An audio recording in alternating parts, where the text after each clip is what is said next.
मेरठ में पीएम मोदी ने बाबा औघड़नाथ मंदिर में की पूजा अर्चना। अमर जवान ज्योति और शहीद स्मारक पर अर्पित की पुष्पांजलि। सरकारी स्वतंत्रता संग्राम संग्रहालय का भी किया दौरा।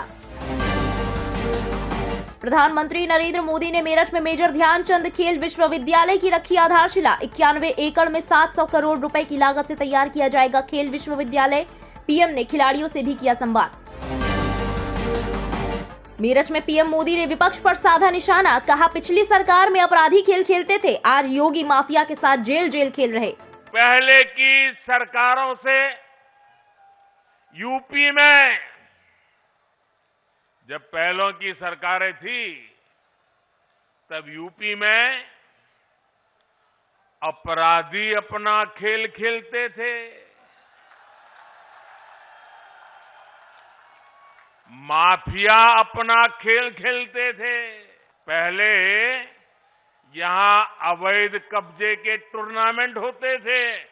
हमारे मेरठ और आसपास के क्षेत्रों के लोग कभी भूल नहीं सकते कि लोगों के घर जला दिए जाते थे। और पहले की सरकार अपने खेल में लगी रहती थी। अब योगी जी की सरकार ऐसे अपराधियों के साथ जेल जेल खेल रही है। प्रधानमंत्री नरेंद्र मोदी ने मेरठ में मेजर ध्यानचंद स्पोर्ट्स यूनिवर्सिटी की आधारशिला रखते हुए जनसभा को किया संबोधित। कहा, ध्यानचंद खेल विश्वविद्यालय मेरठ में युवाओं को अंतर्राष्ट्रीय खेल सुविधाएं प्रदान करेगा। मेरठ देश की एक और महान संतान मेजर ध्यानचंद जी की भी कर्मस्थली रहा है। कुछ महीने पहले केंद्र सरकार ने देश के सबसे बड़े खेल पुरस्कार का नाम दद्दा के नाम पर कर दिया। आज मेरठ की स्पोर्ट्स यूनिवर्सिटी मेजर ध्यानचंद जी को समर्पित की जा रही है। यूपी की पहली स्पोर्ट्स यूनिवर्सिटी के लिए बहुत बहुत बधाई देता हूं। 700 करोड़ रुपए की लागत से बनने वाली ये आधुनिक यूनिवर्सिटी दुनिया की श्रेष्ठ स्पोर्ट्स यूनिवर्सिटी में से एक होगी। यहां युवाओं को खेलों से जुड़ी अंतर्राष्ट्रीय सुविधाएं भी तो मिलेगी। देहरादून में केंद्रीय कृषि मंत्री नरेंद्र सिंह तोमर ने विकास परियोजनाओं का किया उद्घाटन। कहा, राज्य में हर विषय पर डबल इंजन की सरकार ने उत्तरोत्तर विकास किया। उत्तराखंड छोटा राज्य है, उत्तराखंड को केंद्र की नजर की ज्यादा आवश्यकता है और इसलिए पिछले वर्षों में आपने देखा होगा इस उत्तराखंड में चाहे वो सड़क से संबंधित विषय हो, चाहे पेयजल योजना से संबंधित विषय हो, चाहे पावर प्लांट से संबंधित विषय हो, चाहे चारों धामों के विकास के लिए सड़क का मामला हो, चाहे विद्युत प्रदाय का विषय हो और चाहे गांव गरीब किसान की आमदनी में बढ़ोतरी का मामला हो, ये डबल इंजन की सरकार उत्तराखंड का उत्तरोत्तर विकास करती रही है। आप सब इस बात के साक्षी हैं।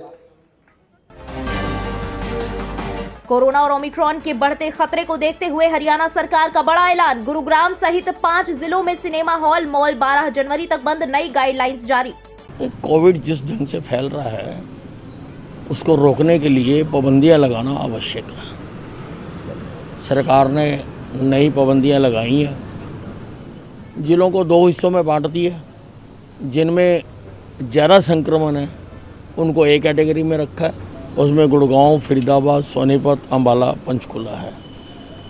यहाँ पर जो बाज़ार हैं वो 5 बजे बंद हो जाएंगे और सारे दफ्तर जो हैं वो 50% कैपेसिटी के साथ चलेंगे।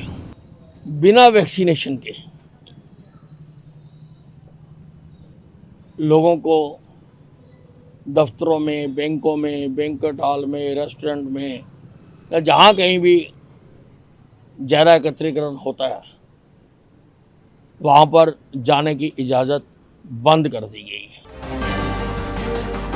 तमिलनाडु के रामेश्वरम में भारी बारिश से जनजीवन हुआ अस्त व्यस्त। मौसम विज्ञान विभाग ने तमिलनाडु के तटीय क्षेत्रों में भारी बारिश की जताई आशंका।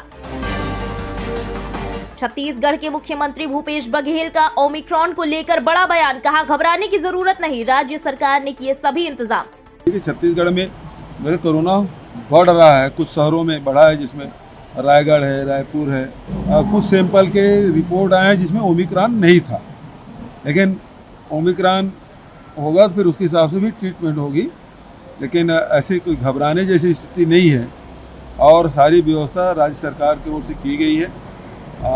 जितने भी लोग RT-PCR में पॉजिटिव पाए जा रहे हैं उसके इलाज भी लगातार चल रहा है।